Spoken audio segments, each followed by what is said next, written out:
comunicada. Vamos retornar aqui um pouquinho. Aqui, plano da salvação. Qual é o objetivo do plano da salvação? Educação, página 15. Restaurar no homem o quê? A imagem do seu autor. Levá-lo de novo a quê? Perfeição em que fora criado. Tal deveria ser a obra da redenção. Então, o plano da redenção é perdoar o homem e levar para o céu. É isso? Restaurar no homem a imagem de Deus. Restaurar no homem a imagem do caráter de Deus. O caráter do homem, ele precisa ser restaurado. Então isso é muito importante. E agora nós aprendemos que o plano da salvação, didaticamente, ele pode ser dividido em 3 etapas, né? A primeira etapa a gente sabe muito bem, é a justificação, a santificação e a glorificação. Muito bem. Nós aprendemos, eu pelo menos aprendi assim, que a justificação ela ocorre no passado. A santificação é no tempo presente. E a glorificação no tempo futuro.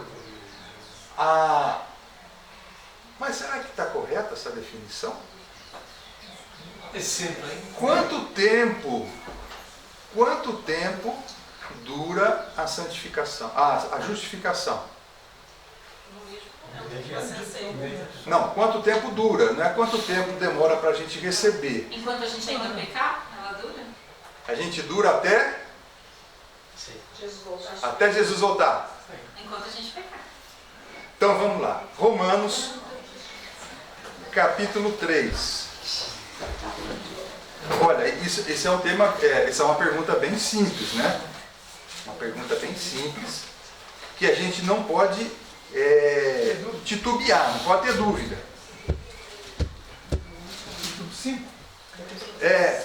Romanos capítulo 3. Eu vou ler a partir do verso 23, tá? Acompanhe. Porque todos pecaram, destituídos estão da glória de Deus, sendo justificados gratuitamente pela fé. Não, pela graça. Pela graça, somos salvos pela graça. Pela redenção que há em Cristo Jesus, ao qual Deus propôs para propiciação. O que é propiciação? Vamos entender o que é propiciação.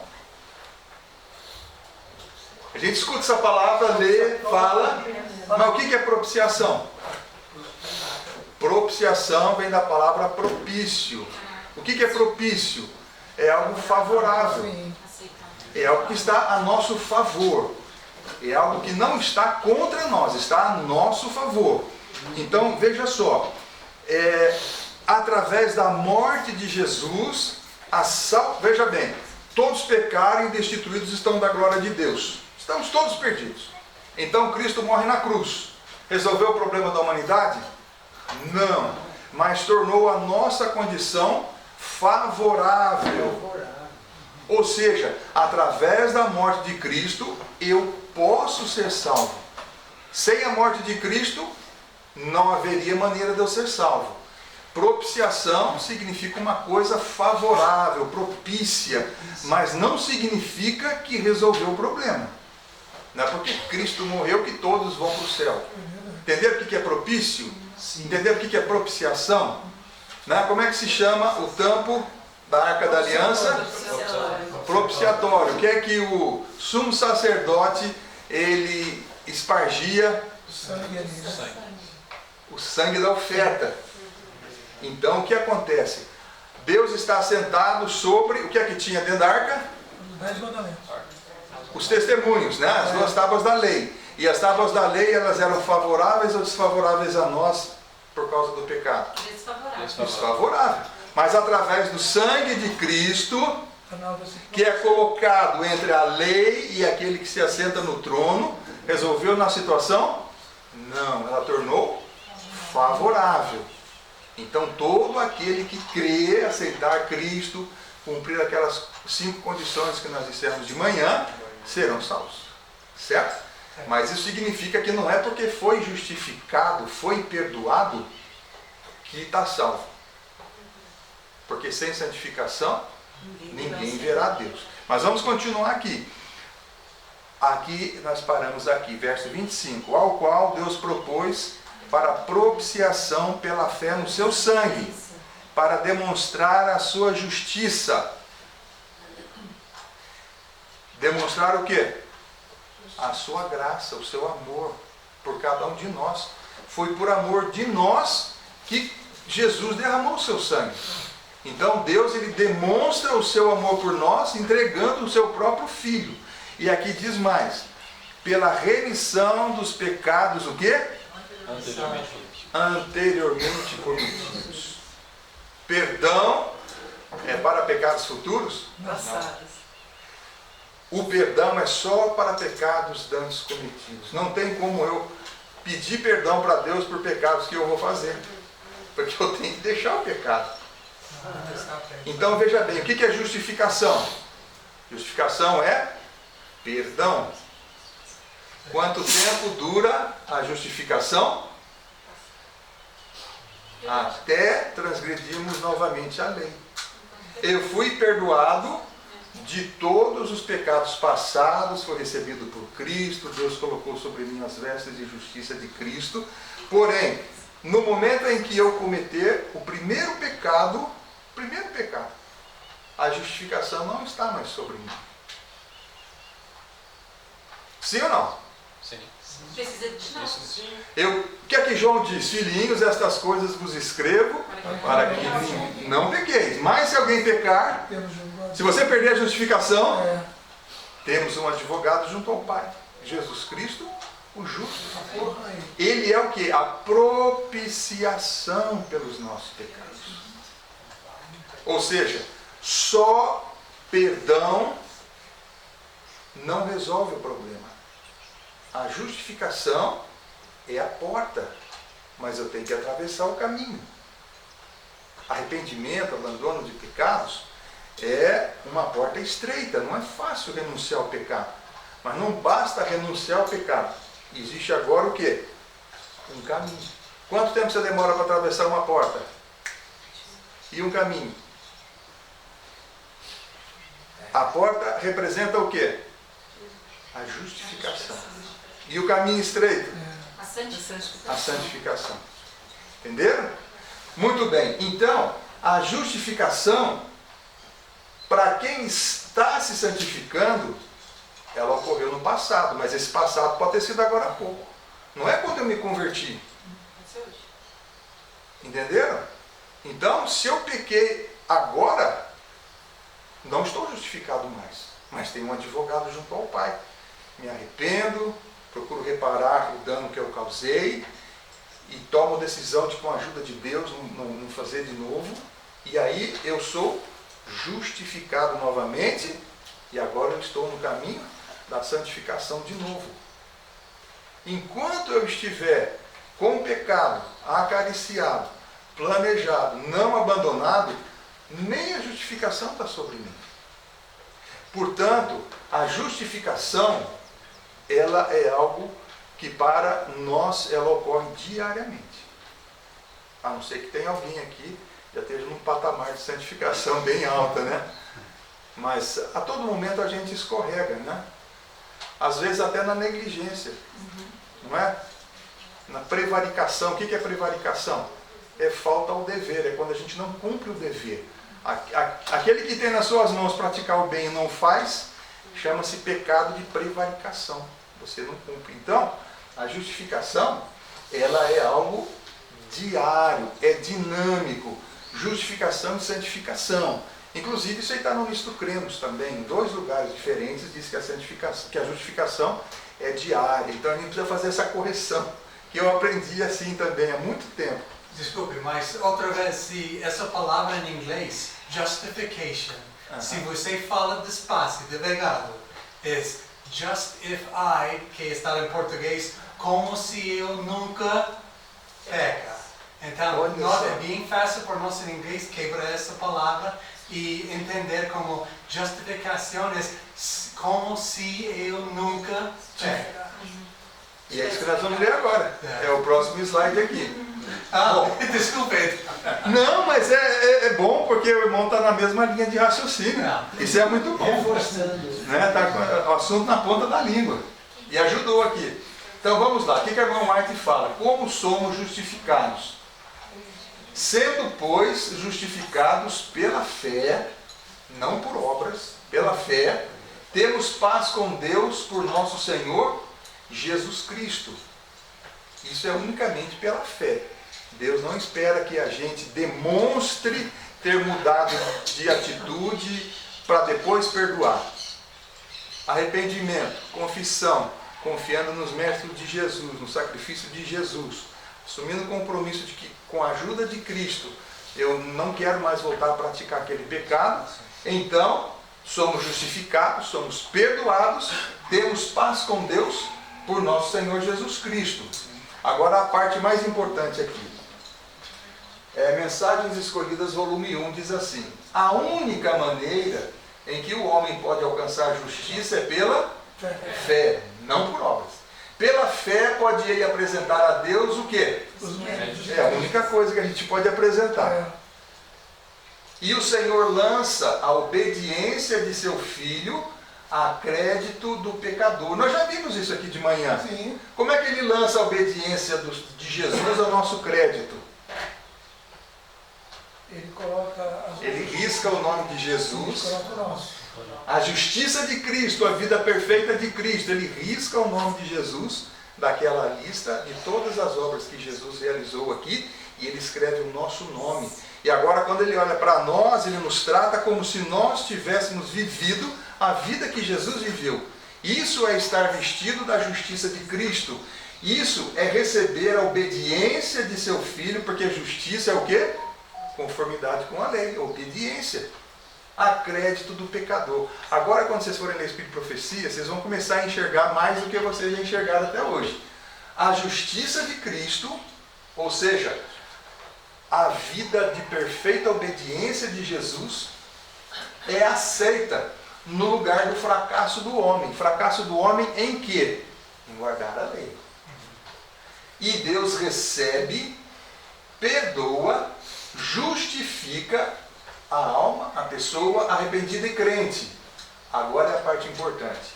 Trata, vocês conseguem ler daí? Como se fosse justo. Como se fosse justo. É exatamente o que o irmão William falou ali.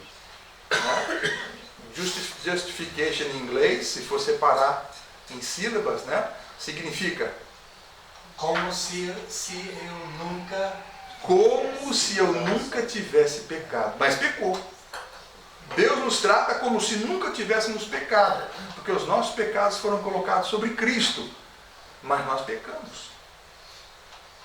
E nós não nos tornamos justos simplesmente porque fomos perdoados. Como é que a gente leu lá em 1 João capítulo 3, verso 7? Você lembra, irmão? Todo aquele que pratica a justiça é Justo. justo. Quando é que a gente se torna justo?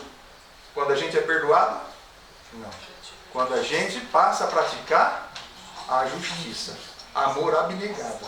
Obediência aos princípios da lei de Deus. Entenderam? Estão acompanhando o raciocínio? Muito bem. Deus trata como se fosse justa, como se aquela vida de obediência que tem o meu nome escrito fosse a vida que eu vivi, quando na verdade foi a vida que Jesus viveu.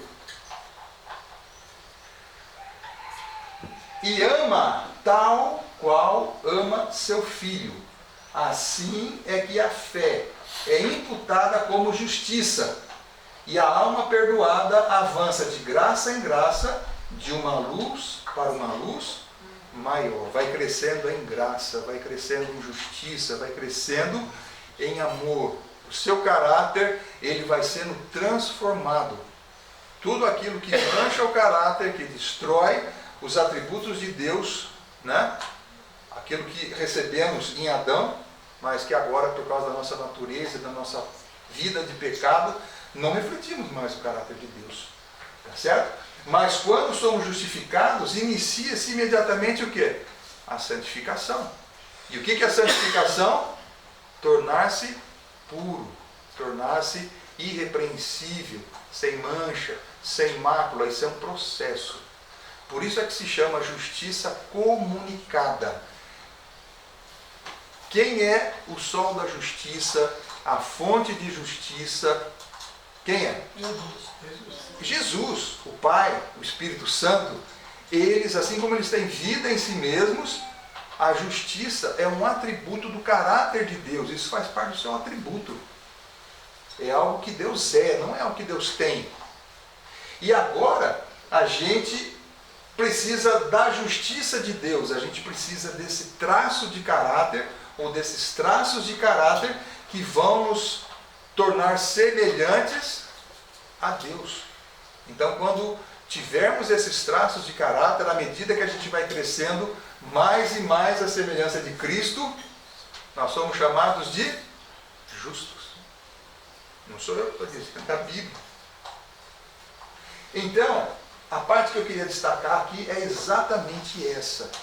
O caráter de Cristo, a justiça de Cristo, os méritos de Cristo, eles são algo incomensurável, sem medida, não tem como medir. É mais profundo que o mar, é mais amplo que o universo, não dá para medir. O valor é valioso demais, não dá para você quantificar. No entanto,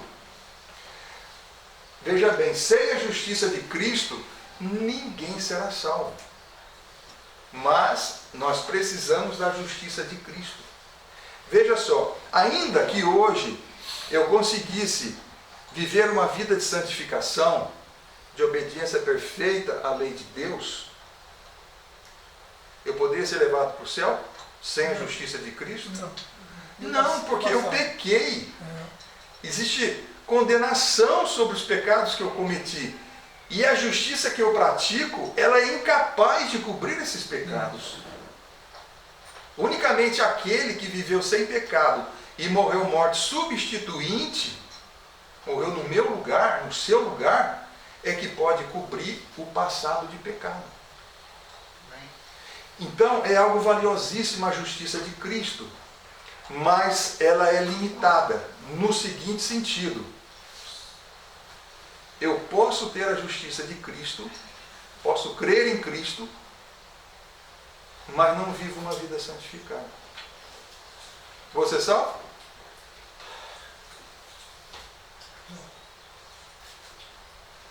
Irmãos, sem santificação, ninguém verá. Vocês estão assim com medo de responder. Não, eu não vou brigar com vocês, nem vou discutir com vocês.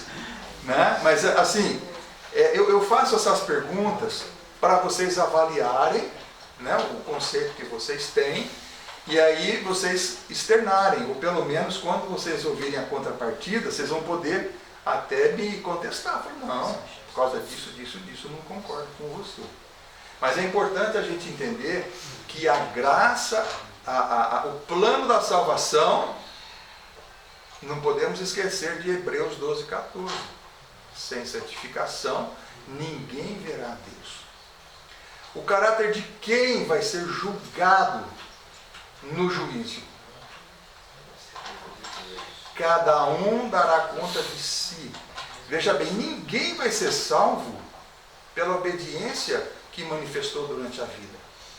Porque a obediência que manifestou durante a vida foi com o auxílio de Deus, foi pela graça de Deus, foi pela atuação do Espírito Santo. Não é mérito meu viver uma vida de santificação. Não é mérito meu. Deus operou, os anjos operaram, os irmãos oraram. Entenderam? Agora, uma coisa é certa. Nós somos justificados pela fé. Mas nós vamos ser julgados pelas obras. Por quê? Porque a obra demonstra o tipo de fé que você tem. Entendeu? Então, é o seguinte, eu posso dizer que eu tenho fé, eu posso atravessar continentes pregando o Evangelho, doando partes do meu corpo e minhas riquezas. Mas isso significa que eu sou santificado? Isso significa que eu estou pronto para ir para o céu? Presunção. O que vai ser levado em consideração no juízo? Pelos frutos os conhecereis. E os frutos, eles vão ser revelados não só pelas ações, mas pelos motivos que nos levaram a praticar essas ações. Entenderam? Então, não são as obras de Cristo que Deus vai julgar como se eu ficasse ali, não tenho nada a ver com essa história. Jesus obedeceu perfeitamente, então eu estou salvo. Não. O juízo é para demonstrar para os anjos, para os seres não caídos, que Deus vai levar para o céu homens e mulheres completamente restaurados. Não vamos levar o pecado para o céu e o céu vai se encher de pecado novamente. Nós temos que ser restaurados à perfeição em que fomos criados.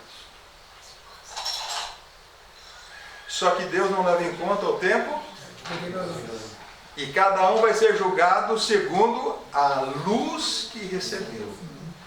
E nós temos que ser perfeitos na nossa esfera, como Deus é perfeito na esfera dele. Então não pensem que a gente vai ter que ser perfeito no padrão de Deus. No nosso padrão. Qual que é o nosso padrão? A nossa esfera. E qual que é a nossa esfera? A luz que recebemos. Tranquilo até aqui? Vocês não concordam? Eu estou com uma dúvida. Essa questão do caráter completamente restaurado para ser levado para o céu, teria que ser assim só na última geração, né? Porque assim, as pessoas que a gente conhece que morreram em Cristo, entendeu? A gente viu o caráter delas não sendo restaurado.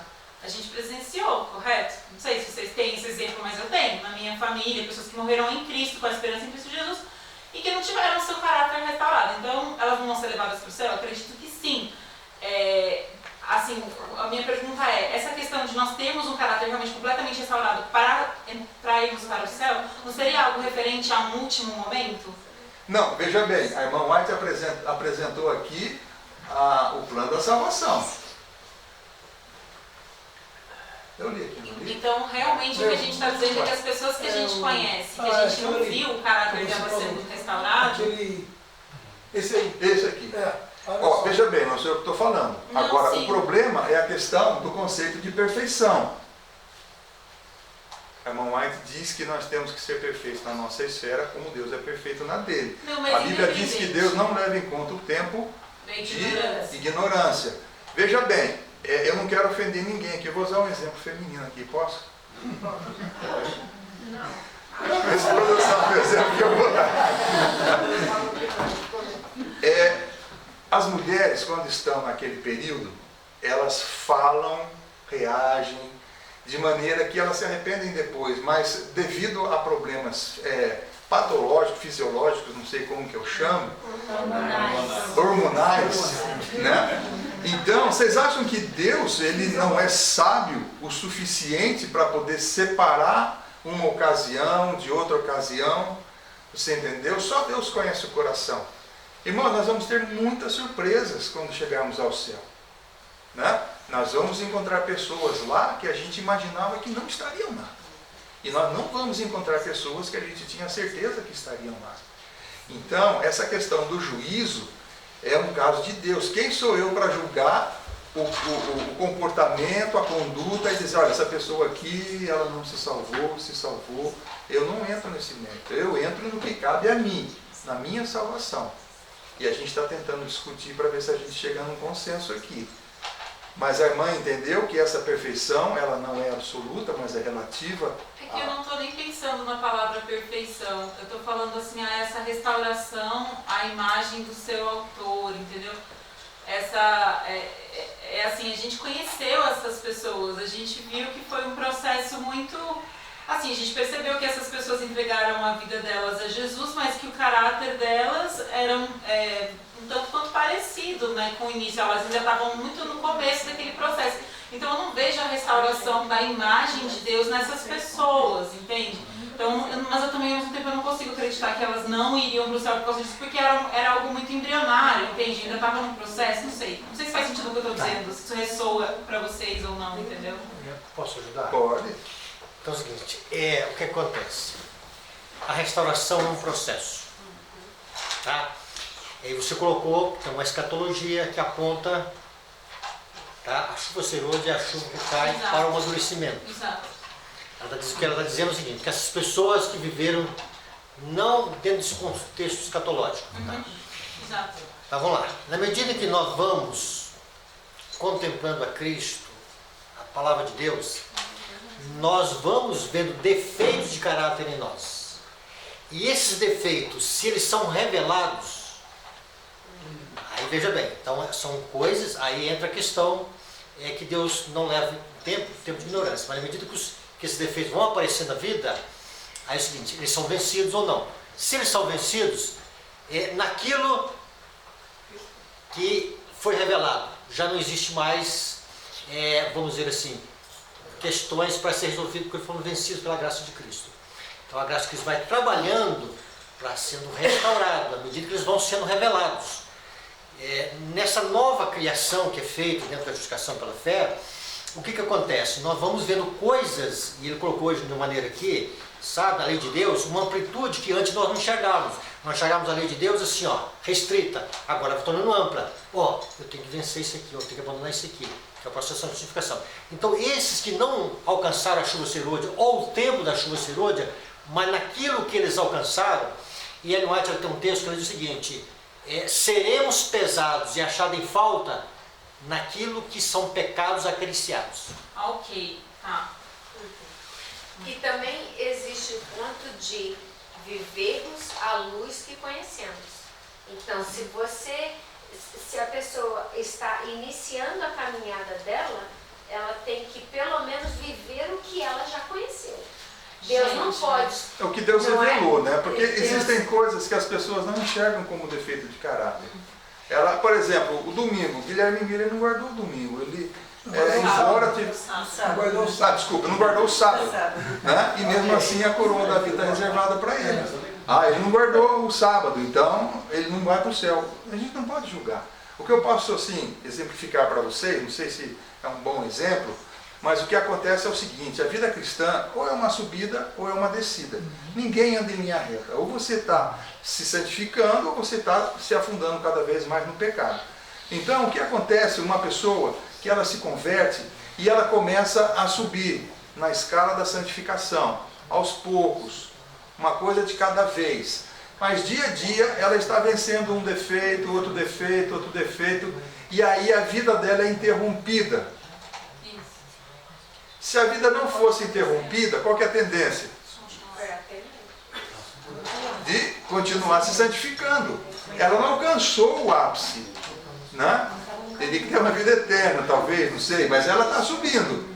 Agora, se a pessoa está descendo e a vida dela é interrompida, não tem como justificar. Mas enquanto ela está se tornando cada vez mais semelhante a Jesus, embora possuindo ainda traços de caráter objetáveis, né, ou abjetáveis, então, se ela está subindo, na minha compreensão, eu não posso provar em nada que está escrito, mas é a compreensão que eu tenho, é que ela morreu, compreendeu assim? É contrário ao que a gente está... Não, é que Mas às vezes eu acho responde a tua pergunta? Sim, tá tranquilo. Às vezes eu acho que algumas citações, quando a gente fala sobre justificação pela fé, esse tema, às vezes essas palavras são tão pesadas para cada um de nós, assim, que a gente entende, assim, que tipo, nossa, eu tenho que ser exatamente como Jesus, né? Senão, olha, está escrito ali, que eu não vou ter a salvação, se minha imagem não for completamente restaurada. Então, assim, eu acho que quando é explicado, assim, a gente consegue realmente entender, tá tudo bem, a gente está na mesma página, mas às vezes eu acho que as citações, se ela é simplesmente lida, ela transmite uma ideia de uma perfeição mesmo, de atingir determinada coisa que a gente não conheceu essas pessoas que atingiram, entendeu? Não sei se vocês perceberam, mas a maneira que eu passo o assunto é a gente rever os conceitos. Quantos conceitos nós servimos hoje, né?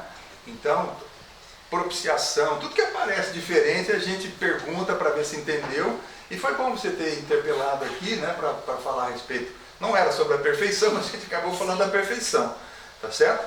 Assim, isso evita com que a gente feche os olhos à revelação de Deus através dos testemunhos, entendeu? Não, perfeição é algo muito pesado, não quero saber desse texto, não quero saber o que ele quer dizer. A gente não pode rejeitar a palavra de Deus. Então, esses termos que vocês acharem pesados, etc., que não ficou bem entendido, vocês podem me perguntar. Bom, então, nós vimos aqui a justificação. Deus nos trata como se fôssemos justos. No juízo, as obras elas vão revelar o tipo de fé que nós temos, e elas vão revelar também se houve ou não transformação na nossa vida. Né? Porque onde não há santificação, não há salvação. E santificação é restauração do caráter. E como é que Deus vai julgar a fé? Fé é uma coisa abstrata, não tem como julgar, demonstrar para os anjos, para os mundos não caídos. Então Jesus vai revelar a fé da pessoa através das obras e os motivos que levaram ela a praticar essas boas obras. Obras de amor. Tiago fala isso. Que a fé sem obras é morta, né? Então vamos em frente. Isso aqui. Santificação. Um breve estudo aqui. Eu vou passar rapidamente aqui, tá? Os textos estão aqui na tela. Qual é a vontade de Deus? Pois esta é a vontade de Deus, a vossa santificação. Qual é mais justificação? Não. Santificação. Processo completo. A justificação antecede a santificação, mas a vontade de Deus é o quê? Restaurar o nosso caráter. E restauração do caráter não é justificação, é santificação. Esta é a vontade de Deus, a vossa santificação, sem seguir a paz com todos, e a santificação sem a qual ninguém verá o Senhor. Então, vamos fazer um estudo bíblico. Quem nos santifica? Tu, pois, falarás aos filhos de Israel e lhes dirás: certamente guardareis os meus sábados, pois é sinal entre mim e vós nas vossas gerações, para que saibais que eu sou o Senhor que vos santifica. Quem nos santifica? Deus. Como ocorre a reconciliação entre Deus e o homem? É o homem que procura Deus, é Deus que procura o homem. E que, havendo feito a paz pelo sangue da sua cruz, por meio dele, de Cristo, Deus reconciliasse consigo mesmo todas as coisas, quer sobre a terra e quer nos céus. Iniciativa de quem a reconciliação? De Deus, enviando a Cristo. Veja só, havendo feito a paz pelo sangue da cruz, e por meio de Cristo reconciliar-se consigo. É Deus que nos busca para a reconciliação. Não foi Adão que foi atrás de Deus no jardim, foi Deus que foi atrás de Adão. Quem opera o nosso arrependimento? Deus, porém, com a sua destra, o exaltou a príncipe e salvador, a fim de conceder a Israel. O que é conceder? Dar. A fim de dar a Israel o quê? O arrependimento. O arrependimento e a remissão de pecados. Então, quem opera o nosso arrependimento? Deus também. Deus também. Quem nos dá um novo coração? Dar-vos-ei coração novo, e porei dentro de vós espírito novo. Tirarei de vós o coração de pedra, e vos darei um coração de carne. Quem nos dá um novo coração? Deus. Quem escreve a lei em nosso coração? Esta é a aliança que farei com eles depois daqueles dias, diz o Senhor. Porei no seu coração as minhas leis. Porei, diz o Senhor. E sobre a sua mente as inscreverei. Quem escreve ali no nosso coração? Deus. Quem opera a nossa salvação?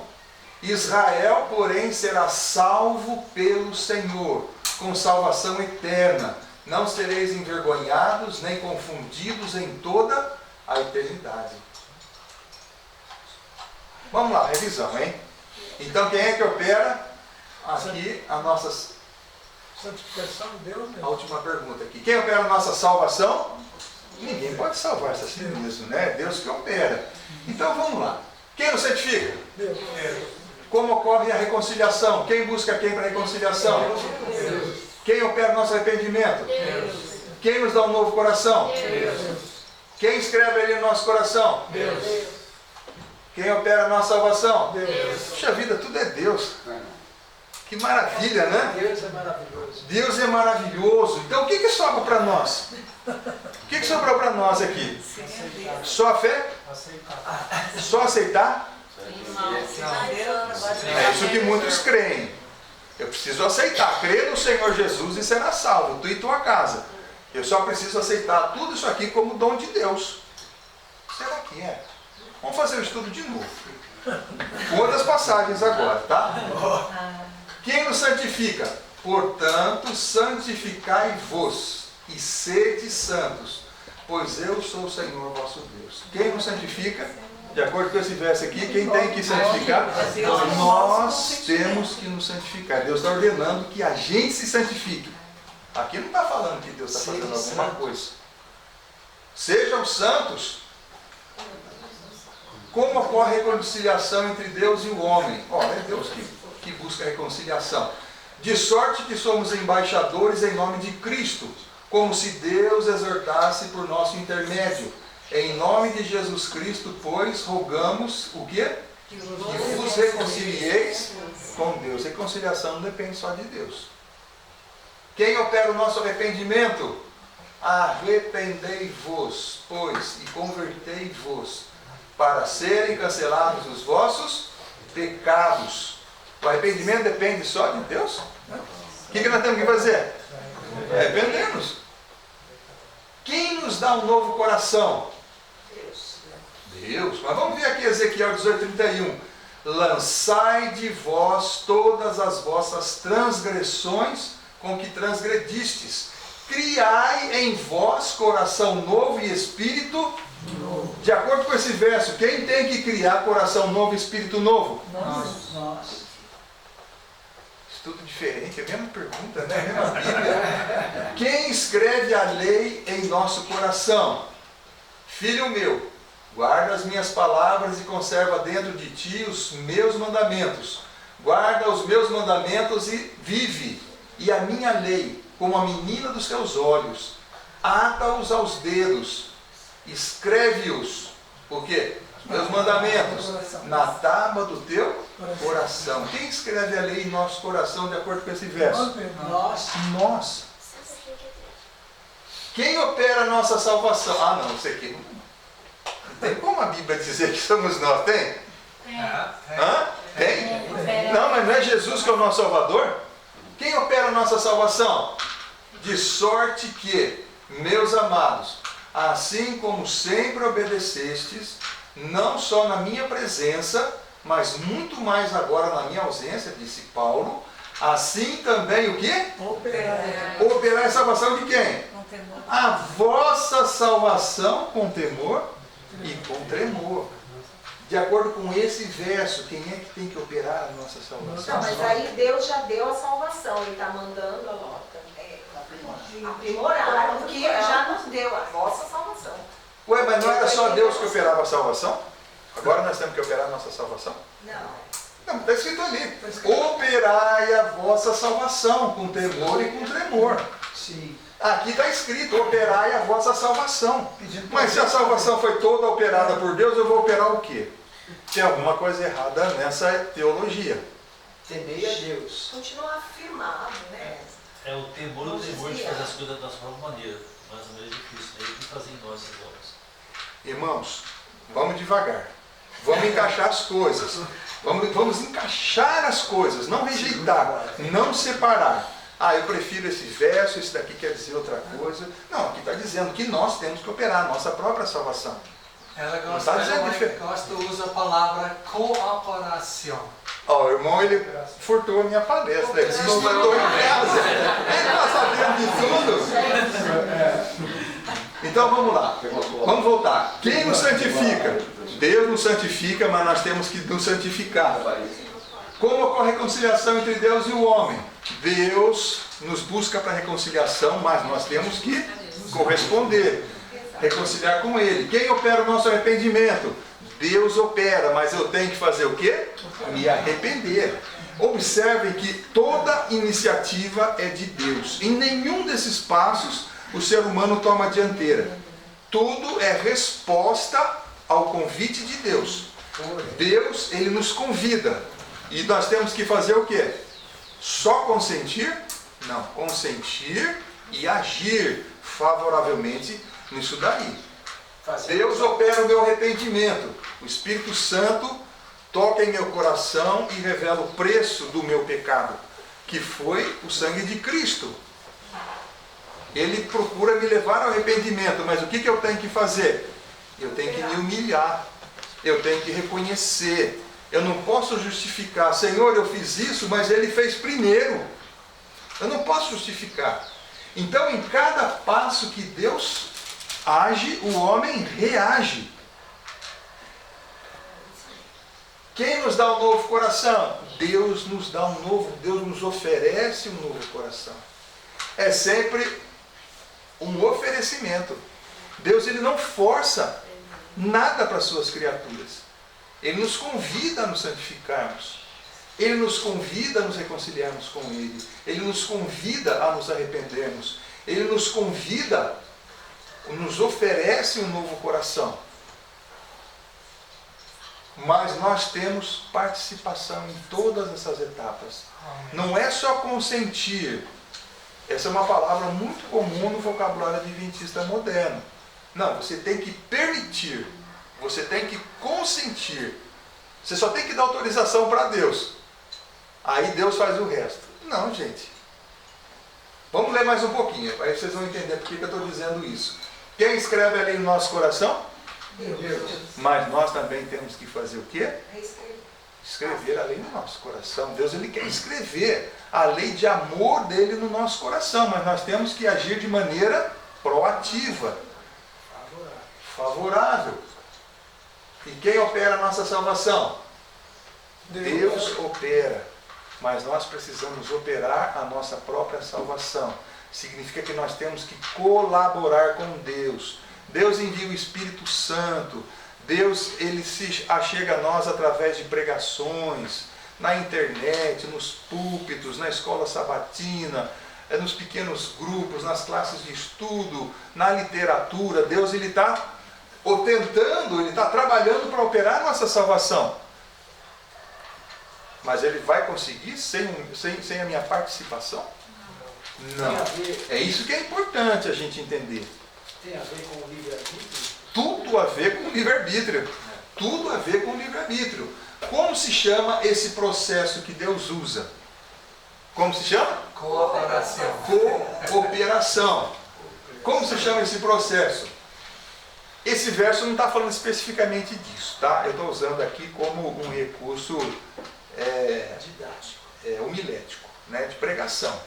Tá? Mas o importante, veja só, porque nós somos o quê? Cooperadores de Deus. Aqui ele está falando de pregar o Evangelho, não está falando de salvação, mas é só para a gente gravar essa frase aqui, nós somos cooperadores de Deus. Agora vamos na prova escriturística. Né?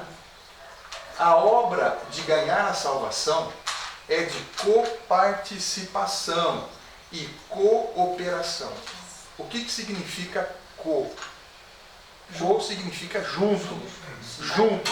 Então, cooperar. Operar vem de operário, de trabalhador, de trabalhar. Cooperar significa trabalhar junto. E colaborar. Labore é do latim, significa trabalho.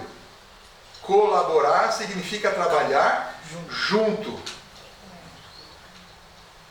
Deve haver cooperação entre Deus e o pecador arrependido. Isto é necessário para a formação de corretos princípios de caráter. Qual é a única coisa que nós vamos levar para o céu?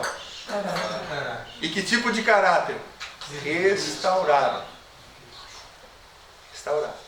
Perfeição do caráter de Cristo dentro da nossa esfera. Aquilo que nós já comentamos aqui, certo?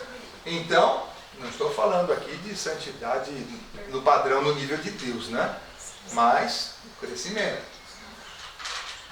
A velocidade do crescimento depende de nós, viu? Tem gente que está trabalhando para não chegar nunca na perfeição. Tem que ser um pouco mais rápido, né? Quando nós casamos, eu batia na minha esposa todo dia. Depois eu comecei a bater uma vez por semana. Depois uma vez por mês. E agora é só no aniversário de casamento. Eu estou me santificando. Ó, Jesus voltar e eu vou para o céu.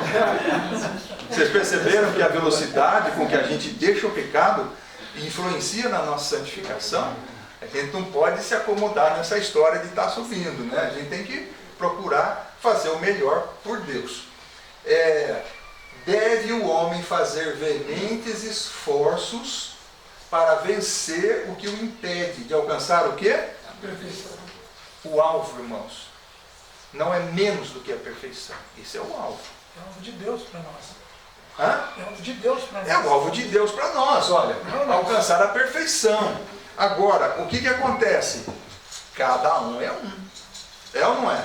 Cada um tem as suas dificuldades, tem a formação do seu caráter, tem um histórico, tem um ambiente em que ele convive, tem vários fatores. Então a gente não espera que a santificação seja como uma justificação, da noite para o dia você já está justificado, santificado. Eu quando vejo assim, a palavra perfeição, eu vejo que ela não é fácil. Mas se eu começar a achar que isso é impossível, realmente será impossível. Ó, o irmão falou uma verdade aqui, acho que todos vocês concordam com ele. O dia que nós acharmos que alcançar a perfeição é algo que Deus pede de nós e não nos capacita, não nos ajuda, e pede alguma coisa impossível, quando é que eu vou buscar a perfeição? Nunca. O alvo é a perfeição. Esse é o alvo. Agora, se eu vou chegar lá no topo, no último nível lá, não é essa a questão. A A direção questão é que eu pratique, que eu viva a luz que eu recebo. E mesmo assim, gente, a gente vai ver como alcançar como aperfeiçoar o caráter, tá? Não vou antecipar aqui. Mas observe a palavra perfeição, é uma palavra terrível, né, irmã? Como é que é o nome dela? Clariane. Clariane. Terrível essa palavra. Colocaram tanta coisa na nossa cabeça que a gente tem medo de falar essa palavra.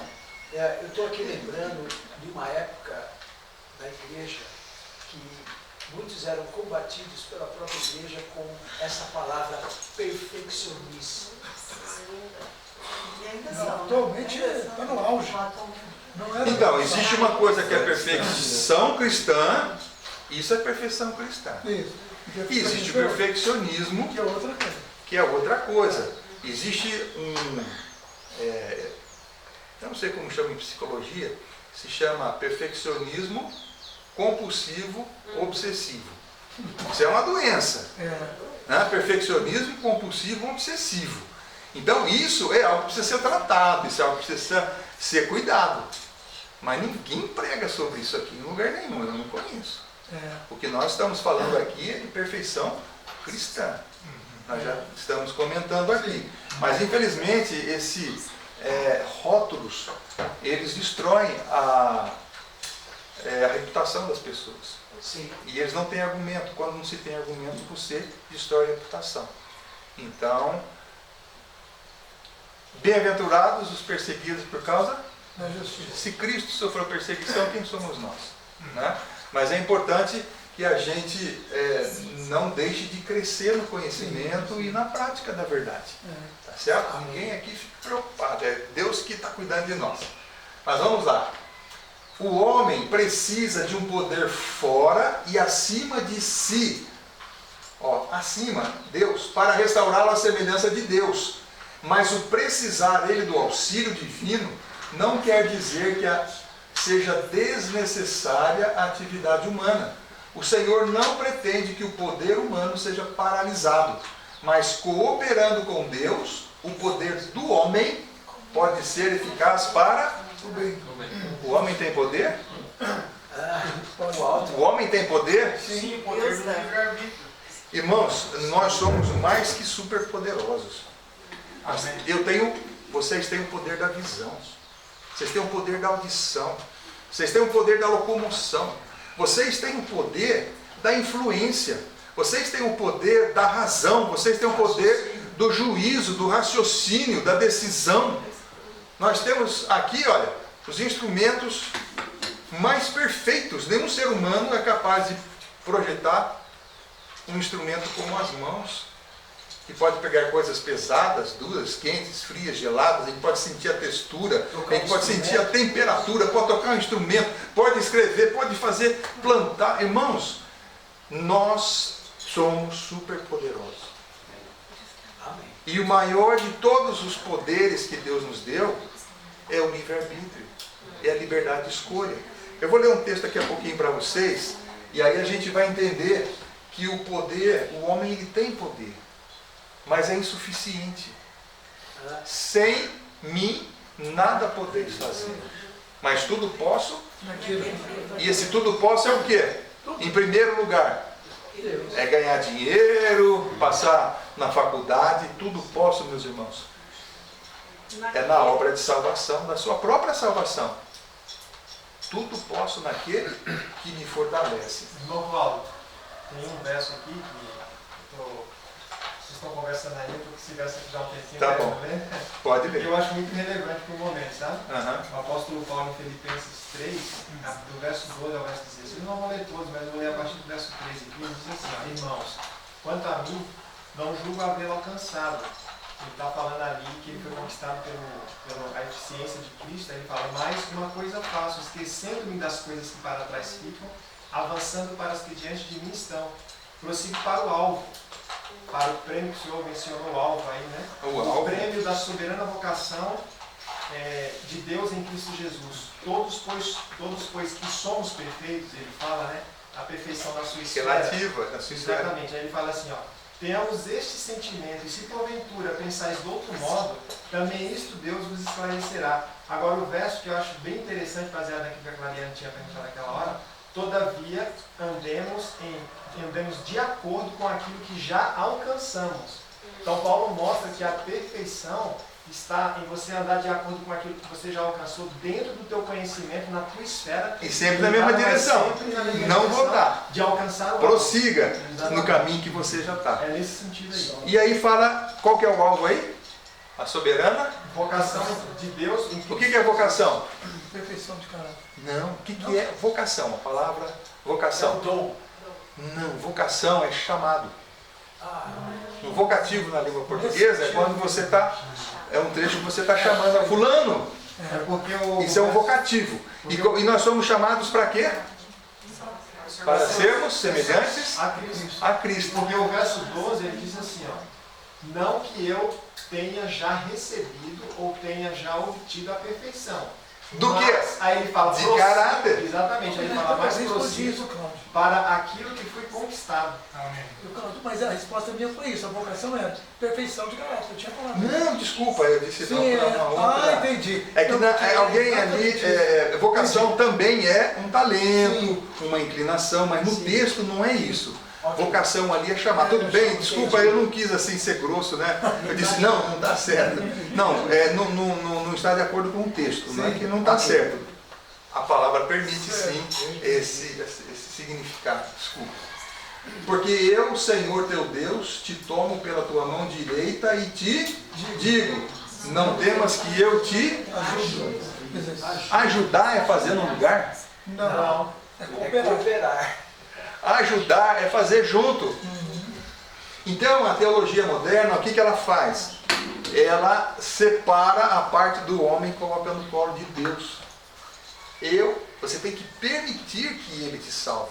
Você tem que permitir que Ele escreva ali no teu coração.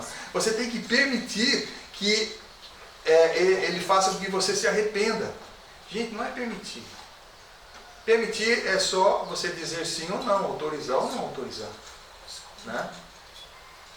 Também você pode impedir, né? Alguém de entrar na sua casa, você não está permitindo que ele entre, você sai da frente, mas daí ele faz tudo sozinho.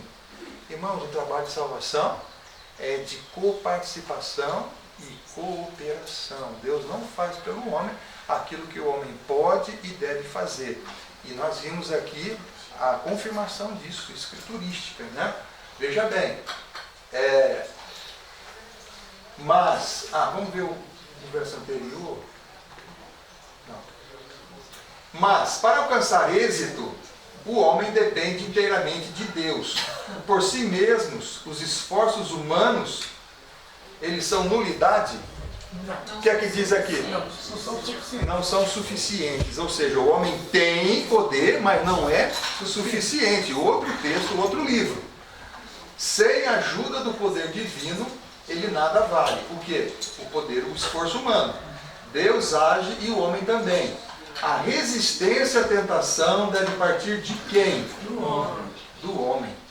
Que por sua vez deve obter de Deus o quê? Recorre a Deus e Deus dá o poder. Qual que é a vitória que vence o mundo?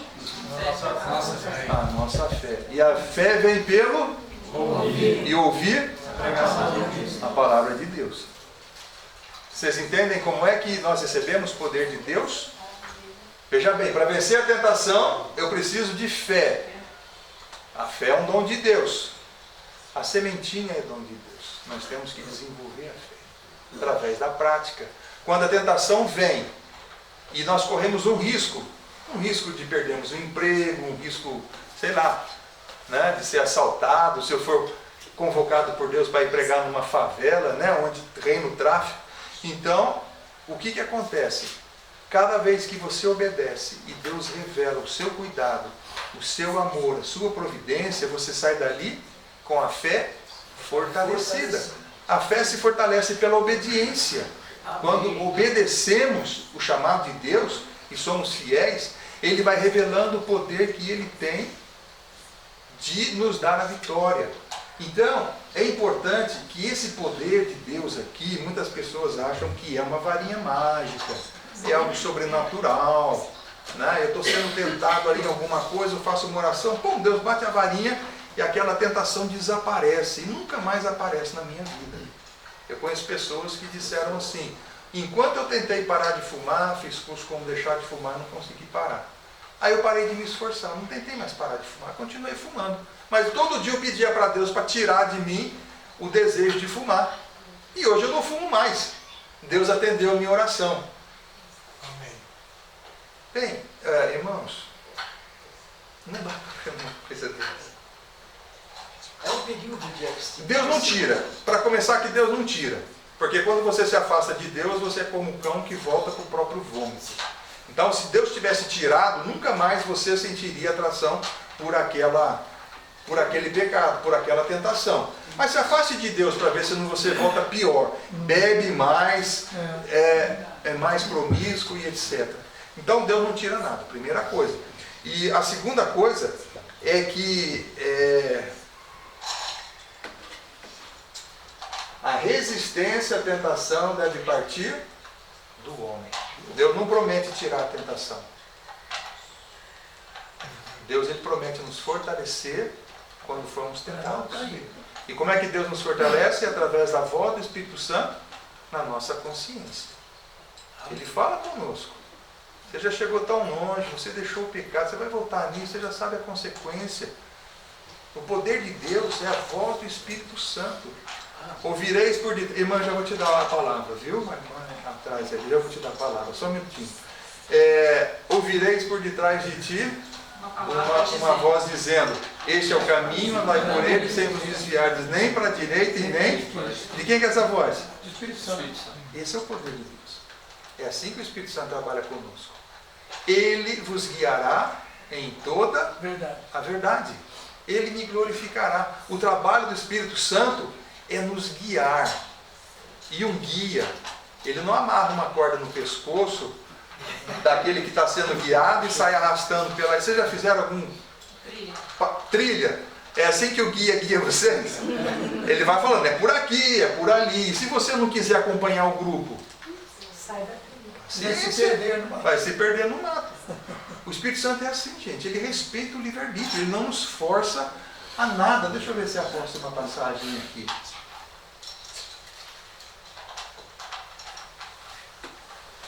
Eu vou ler o texto, ele está aqui na minha mão. Isso daqui, Desejado de Todas as Nações, página 328, diz assim: não há constrangimento na obra da redenção. O que é constrangimento? Força. Não se usa força, ameaça, não se tortura, não se coloca medo, não se suborna, não promete presentes. Não há constrangimento. Nós não somos constrangidos a obedecer. Não se exerce nenhuma força externa. Sob a influência do Espírito de Deus, o homem é deixado livre para escolher a quem há de servir. Na mudança que se opera quando a alma se entrega a Cristo, há o mais alto senso de liberdade. A expulsão do pecado é ato da própria alma, da própria pessoa. Se alguém disser para você, Deus tirou de mim, ele até pode ter deixado de fumar, mas não foi isso que aconteceu na prática. Porque A expulsão do pecado é ato da própria alma, é pelo poder de escolha, é pelo poder da decisão. Eu escolho não fazer isso, eu escolho fazer aquilo. Na verdade, não possuímos capacidade para livrar-nos do poder de Satanás, mas quando desejamos ser libertos do pecado e que em nossa grande necessidade clamamos por um poder fora de nós e a nós superior, as faculdades da alma são revestidas da divina energia do Espírito e obedecem aos ditames da vontade no cumprir e querer de Deus. Essa segunda parte aqui depende de um outro conceito que é sobre corpo, alma e espírito, que eu estava falando com o irmão aqui, e a gente precisa aprender sobre isso. Mas vamos ficar com a primeira parte. Não há constrangimento na obra da redenção. O ato de expulsar o pecado é ato da própria pessoa, poder de escolha, poder da decisão. Vocês entenderam por que, que a mulher, Deus não tira? Uma senhora parece que... A irmã que levantou a mão lá. Não, Espero que não tenha esquecido a pergunta. Não, eu ia comentar o seguinte, que Deus falou para Caim, sobre ti virá o desejo, mas a ti compete dominado. Obrigado, irmã. Gênesis capítulo 4. Oi? Verso 7. Isso. A ti cumpre dominar. Então nós é que temos que obedecer ou desobedecer. Aí sim. Agora a parte mais, deixa eu ver se está aqui, já está acho que faltando poucos slides, já estamos no final. Eu não sei se tem aqui. Vamos lá. Mas para alcançar êxito, o homem, né, depende inteiramente de Deus. Esse aqui nós já vimos, acho que eu estou voltando aqui no controle. Em todo o seu trato com o seu povo, o objetivo de Deus é a santificação da igreja. Ele os escolheu desde a eternidade para quem fosse santos. E agora a gente sabe o que é santo. Se quereis ser santos no céu, precisais ser primeiro santos na terra.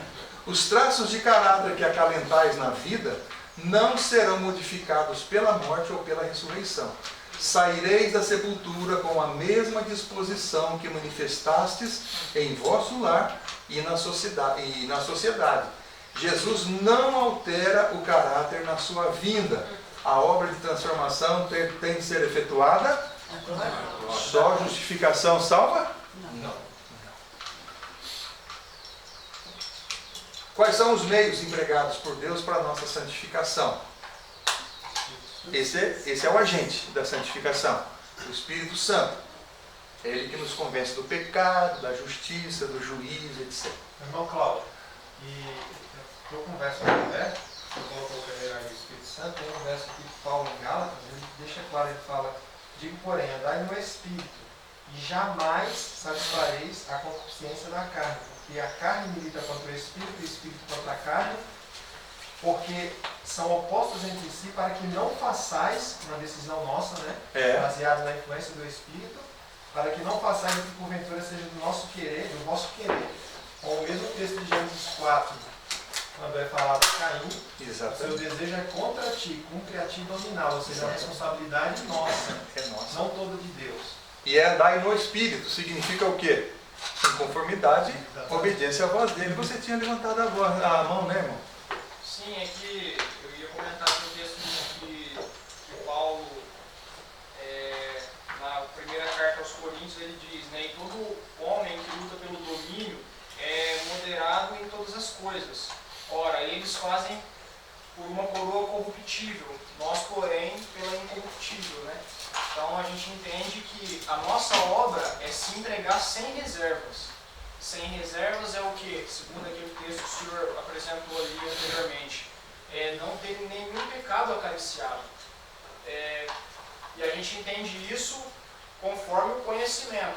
Eu conhecer a respeito de um tema, eu não posso ter reservas nesse sentido. Eu tenho que me entregar para o abandono desse pecado, né? Nesse sentido. É interessante porque no Caminho a Cristo, essa nova tradução, ela mudou o sentido de um parágrafo, né? A irmã White, ela diz assim que nós temos que nos render a Deus. Nós temos que render a nossa vontade a Deus. E a tradução moderna diz entregar a vontade a Deus. Né? Irmão William, o que significa surrender? Surrender? Por, como fala? É difícil em português, né? Difícil em português. É entregar-se. Surrender é entregar-se. A irmã White, quando ela fala que nós temos que render a nossa vontade a Deus, ela usa o verbo surrender. E surrender significa entregar-se. Não é entregar no sentido de devolver. Senhor, eu quero que o Senhor exerça a minha vontade, o meu poder de escolha no meu lugar. A responsabilidade fica só para Jesus. A responsabilidade fica para Jesus. Isso é entregar a vontade. Vontade é o poder de decisão, o poder de escolha. A irmã White fala, né, que vontade não é desejo, vontade é decisão, é escolha. Então, entregar a vontade para Cristo mudou o sentido do parágrafo. Tentaram modernizar a linguagem. Eu não tenho que entregar minha vontade para Jesus exercer a vontade no meu lugar. É surrender. Surrender é entregar-se. Então, quando prisioneiros de guerra, eles são ali vencidos, cercados, eles se entregam, eles se rendem ao exército do outro lado. E aí o exército, alguém do exército assim, senta, levanta, põe a mão para trás, eu vou te algemar. Agora nós vamos lá, está na hora de comer, agora está na hora de tomar banho. E o que os prisioneiros fazem? Ele cumpre o que eles estão falando. Isso é render-se. Agora, se a pessoa, ela pode não se render também, pode ser um prisioneiro obstinado, rebelde, apanha e não faz nada. Mas o que nós temos que fazer com a nossa vontade é que nós temos que nos render a Deus, ou seja, tudo que Deus diz, eu faço. Isso é render-se a Deus, ou render a vontade a Deus. É diferente de entregar a vontade para Deus. Entenderam? Vocês vão ouvir gente aí, tem livros escritos, né, dizendo que a gente tem que devolver a vontade para Deus. Se nós entregássemos o livre-arbítrio para Ele, porque Ele sabe dirigir nossa vida melhor do que nós. Exato, isso é ensinado em livros, isso é pregado em púlpito. Talvez vocês não tenham tido a infelicidade de ouvir, né? Mas o que eu quero dizer para você é que existe um livro muito conhecido aí, né? E o autor ele diz assim: nós temos que usar o poder de escolha para renunciar ao poder de escolha. Senhor, eu escolho o que eu não quero mais escolher. Eu quero que o Senhor faça todas as escolhas no meu lugar e eu me faça obedecer, me faça agir de acordo com o que o Senhor decidir. Ou seja, eu não exerço mais o poder de escolha e eu não tomo. Porque ele já deu o livre-arbítrio, ele não pode fazer isso. Não faz. Mas o que eu estou dizendo para vocês é que tem esse pensamento, por isso que eu citei esse caso. E por último, a cooperação é importante nessa questão, porque não é só o atuar de Deus, mas é a cooperação humana com o divino, que a irmã White fala disso. Né? Exatamente. Irmão, posso? Pois não. Posso fazer um comentário? Eu acho que essa questão da cooperação ela é polêmica, porque existe uma outra linha que diz assim, aí eu queria que vocês me ajudassem nisso, vocês que estão entendendo isso dessa forma. Quando a gente busca ao Senhor, né, a gente ainda não quer. Então eu não quero abandonar determinadas comidas, eu não quero abandonar determinados pecados na minha vida. Eu não sinto isso, eu sou carnal, entendeu? Mas eu reconheço que o Senhor tem o melhor para mim. Então eu começo a buscar o Senhor. E aí eu começo a buscar o Senhor, e quanto mais eu estou na presença do Senhor, quanto mais eu vou passando tempo com Ele, vou aprendendo a conhecê-lo, as coisas saem de nós. Elas simplesmente saem. Você disse que elas não são tiradas. Eu não sei bem o que acontece, eu digo na prática. Elas saem. Eu não sei para onde elas foram, se elas ainda estão ali, se eu me afastasse do Senhor, elas provavelmente reapareceriam, entendeu? Mas assim, a gente vai sendo transformado, muitas vezes sem precisar tomar decisões muito rígidas, entende? É assim, a contemplação, o passar tempo, o conhecer o caráter de Deus, vai fazendo com que a gente o ame. E ame cada vez menos as outras coisas, sabe? É um processo meio fluido, assim. Então, eu acredito, assim, que a polêmica dessa questão, assim, existe como que uma rixa entre quem crê em cooperação e quem crê em completamente a obra do Senhor, porque é como se o único esforço que a gente tivesse para fazer não é em tomar as decisões, o esforço fosse em estar na presença do Senhor. Então você se esforçasse para conhecê-lo mais, você se esforçasse para contemplá-lo mais, que todo o seu esforço e empenho estivessem nisso e as demais coisas meio que vos seriam acrescentadas, sabe? Então eu queria que se você pudesse falar um pouco sobre isso. Existe a prática e existe a teoria. Mas isso é na prática.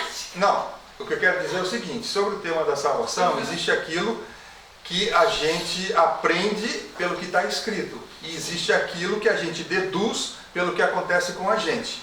Então é muito perigoso a gente confiar nos sentimentos, acreditar na nossa própria interpretação. Porque enganoso é o coração. As coisas acontecem, mas qual que é o motivo? Será que é o motivo pelo qual eu estou julgando ser o motivo? Ou será que o motivo é outro, diferente do que eu estou julgando que está acontecendo comigo? Então, a palavra de Deus, ela vai apresentando para nós a maneira que Deus trabalha. E quem fala de cooperação é Deus, não somos nós. Mas daí na minha vida aconteceu diferente. Então, a cooperação, eu não concordo com a cooperação. Revelação. Então, a gente precisa entender o seguinte: o que é que vence o mundo? E como é que nós adquirimos fé? A fé vem pelo ouvir. E como é que nós ouvimos a voz de Deus? Através da palavra. E como é que nós arrazoamos com Deus? Vinde e arrazoemos, diz Deus. Como é que nós arrazoamos com Deus? Através da oração. Então veja só, a vitória que vence o mundo é a fé. E se a gente entender o processo da fé, a gente vai se aproximar de Deus, a gente vai conhecer a palavra, a gente vai conhecer a vontade de Deus, a gente vai conhecer o que é melhor para nós, e à medida em que nós passamos a confiar em Deus, o nosso coração ele começa a mudar. Eu vou ler um texto aqui, já vou me adiantar aqui, porque o nosso tempo... Eu imagino, pois não. No comentário da Ariana, eu imagino que seja assim, eu reconhecer, pedir e ter fé, eu também vou conseguir. Porque às vezes, lógico, depende do nosso esforço, né? Por exemplo, eu não quero comer tal coisa, tal alimento. Vai ser colocado na minha frente, eu vou ter que renunciar. Mas essa vontade, eu imagino que Deus pode tirar da gente se a gente pedir também. Então ele tira a cruz. Quem quiser vir após mim, renuncie a si mesmo, tome a sua cruz e siga-me. Se eu pedir, Deus faz. Também tem, irmão, o aspecto da contemplação. Exato, que é bíblico. Eu concordo plenamente com o senhor está falando. Só que eu vejo assim que, sem descredibilizar o que já foi dito, porque é o que está escrito, existe essa experiência na prática que vem pela contemplação. Por exemplo, vou dar um exemplo pessoal. Eu já me deparei com aspectos mundanos na minha vida que eu não gostava. E pela contemplação, seja por amizade, seja influência, né, de amigos mesmo, eu comecei a gostar e antes eu não gostava. Então não foi uma decisão que eu tomei, mas por contemplar eu comecei a gostar. E na experiência cristã, por exemplo, eu não tenho ainda a ciência de que eu devo deixar um alimento ou uma atitude. Mas por eu me associar com pessoas que abandonaram esse alimento ou essa atitude, eu deixo de ter vontade de consumir aquilo. E depois eu vou ficar sabendo que aquilo realmente era errado. Então eu vejo que existem esses aspectos sim, né, do esforço que a gente faz em abandonar porque está escrito, que é a cooperação divino e humano, e nisso também a contemplação. Eu vejo que a contemplação é muito importante. Mas eu não falei contra a contemplação. Sim. No momento nenhum. Eu só estou tentando unir essas duas linhas de raciocínio, entende? A contemplação não caberia também no aspecto de cooperação, porque se eu contemplo, eu tiro tempo para contemplar as coisas de Deus, contemplar Jesus, o seu caráter, eu estou cooperando, né? Então eu penso assim que eu estou buscando forças nele, né? Então eu penso que entra aí a contemplação é o mesmo que eu estar cooperando com Deus. Se eu contemplo aquilo que vai transformar o caráter. Isso. Tem algumas perguntas para fazer, o nosso tempo que já se esgotou, eu sinto muito aqui com o pastor, né? Mas eu vou ler um texto aqui para vocês, como é que depois eu tento fechar com a explicação, comentário sobre isso daí. Mas olhando para o alto, página 88, o irmão White diz assim, nunca te esqueças que os pensamentos motivam ações. Atos repetidos formam hábitos. e hábitos formam o caráter. Tudo começa onde? Nos pensamentos. Se eu medito muito numa coisa, eles vão se transformar em ações. Pode ser para o pecado ou pode ser para o bem. Eu estou preocupado porque eu não consigo perdoar um irmão. Senhor, o mal que ele fez para mim, ele faz até hoje. Eu não consigo perdoá-lo. Aí o que Deus fala? Ore por ele. Não precisa ir lá falar com ele. Ore por ele. Começa por aí. E aí a gente vai seguindo os conselhos de Deus, muitas vezes sem perceber. Mas se você seguir os conselhos de Deus, você vai conseguir perdoá-lo. Mas Deus não fala para você ir direto lá falar com ele. Porque pode ser que ele não te perdoe, que ele não faça. Mas o importante é que pensamentos motivam ações. Então, por que pela contemplação nós somos transformados? Porque o nosso pensamento está onde? Sempre, ou na maior parte do tempo, na mesma coisa. Então, existem pessoas que se focam no estudo, porque vem outras estudando o sucesso que elas têm, e elas começam a observar e ter o mesmo desejo de alcançar o que elas alcançaram, e de repente ela está estudando. A gente começa a contemplar muito determinados alimentos, como é que se faz o alimento, daqui a pouco você está fazendo um curso de culinária, você está mudando. As pessoas assistem novela. Eu lembro uma vez, uma época, na década de 90, que todo mundo no meu trabalho usava a cor de abóbora. Não sei se vocês se lembram dessa moda. Era uma atriz de novela que usava a cor de abóbora, e aí o sapato era cor de abóbora, o cinto, dava tudo de cor de abóbora. Teve uma época que era o quê? Aquelas calças boca de sino. Teve uma época que era aquele cabelinho todo com água oxigenada para ficar parecido. As pessoas contemplam e acabam se tornando semelhantes. Não é? Se a gente contempla o mal, a gente vai se tornar mal. Quando nós passamos a contemplar, o que significa contemplar a Cristo?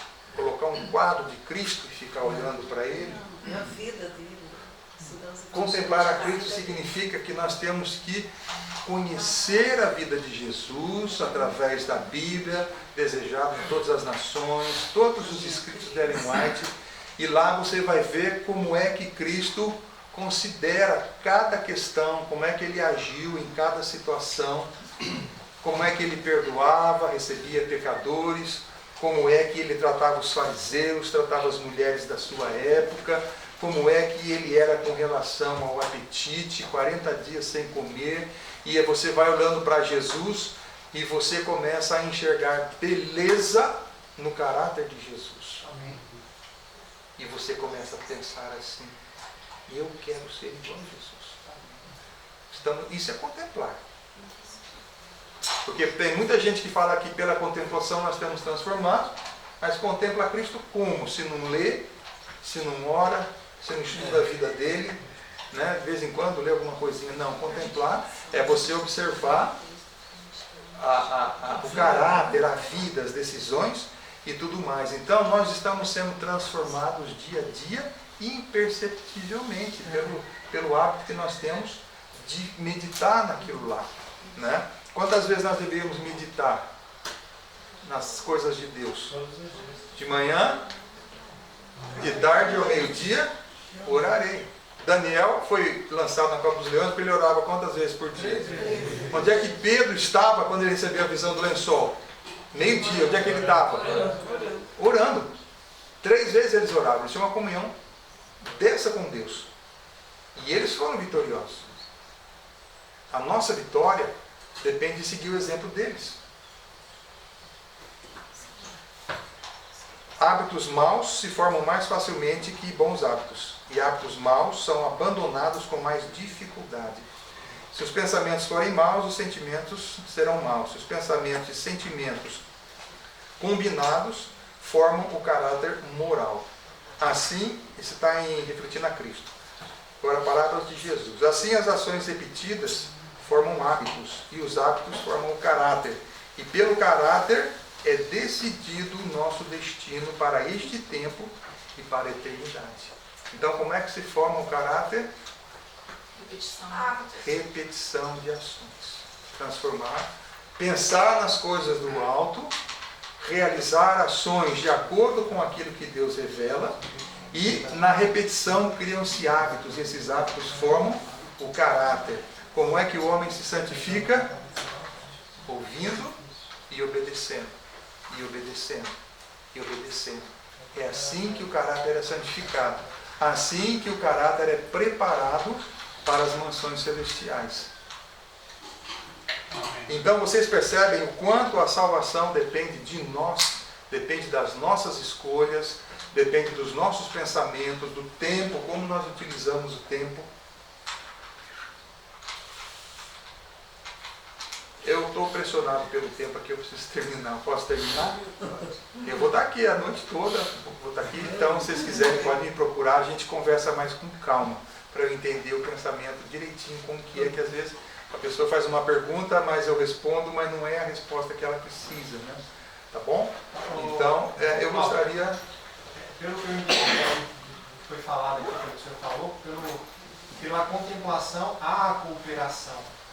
É isso que eu entendo. Pela contemplação, e é o que o senhor falou, o estudo diário, a oração, a maneira que Jesus vivia, andava, falava. Eu tenho esse pensamento em minha mente bem convicto.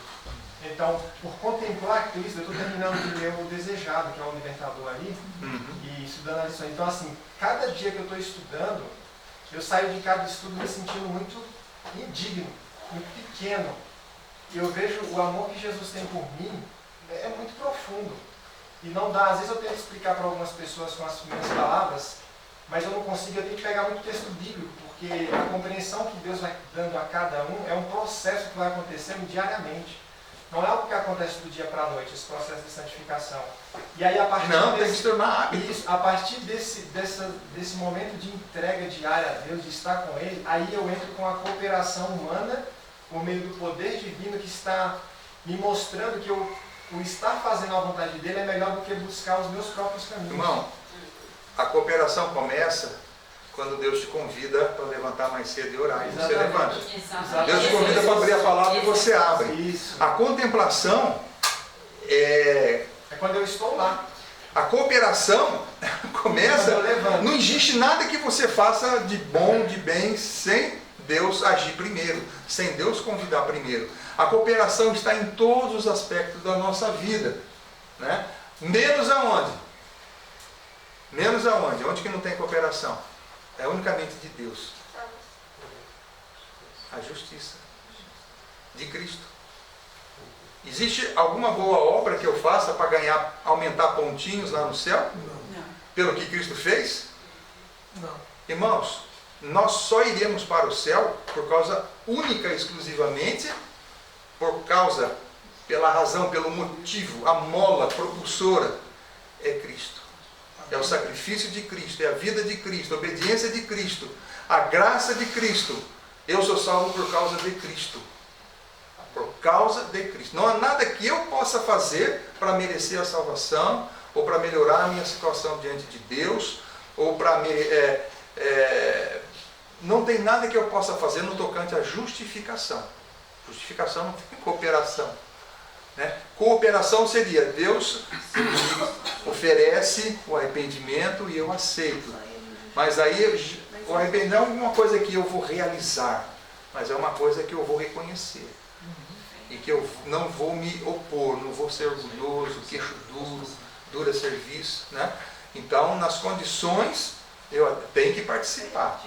Mas nos méritos, no motivo pelo qual eu serei perdoado eternamente e meus pecados serão apagados no juízo, etc., exclusivamente de Deus. Podemos orar? Vamos ficar em pé?